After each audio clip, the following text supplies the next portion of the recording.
Yung sponsor ni Ami na si Ate Kat, na nung mga nakaraang taon, ilang taon din yung nagsuporta sa pag-aaral ni Ami, ay pansamantalang hihinto muna.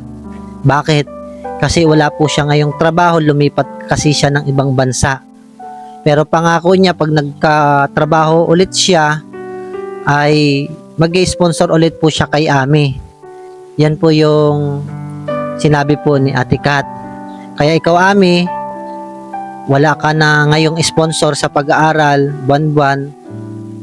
Tsaka hindi ko alam kung saan kukuha ng pambili ng school supply. Naunawaan mo ba, Ami? Pero meron akong mabuting balita sa iyo.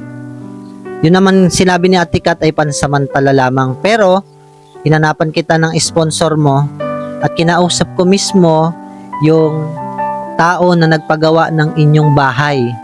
Anong pangalan? Si Ma'am Dems.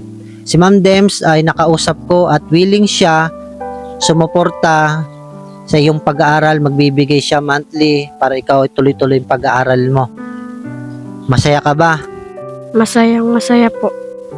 Anong gusto mong sabihin kay Ma'am Dems? Siya ang sponsor mo ngayong taon sa pag-aaral.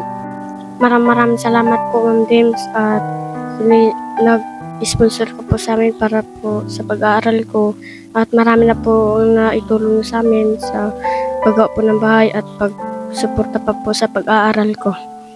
Yan. Ano, tatay, gusto niyong sabihin kay Ma'am Dems na siya ang bagong sponsor ni Ami?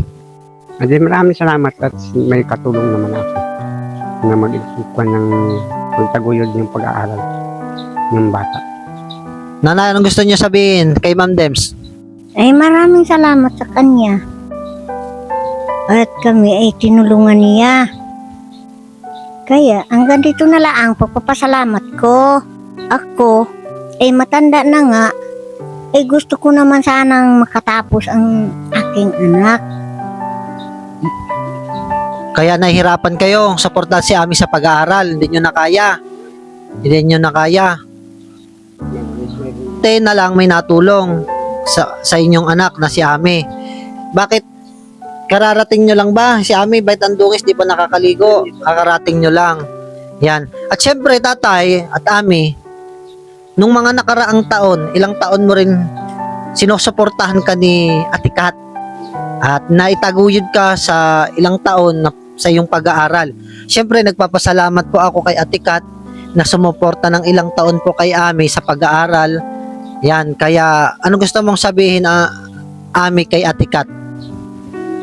Maraming salamat po, Ate Kat, at kahit po wala na po kayong trabaho, at sana po at magbigyan po ulit kayo ng blessing na magkaroon po ulit kayo ng trabaho para po makatulong sa nahihirapan po. Yon, marami pong salamat, Ate Kat. Nawa ay magkaroon ka po ng trabaho at i-bless ka ng Panginoon sa iyong trabaho para makatulong pa sa ibang mga bata.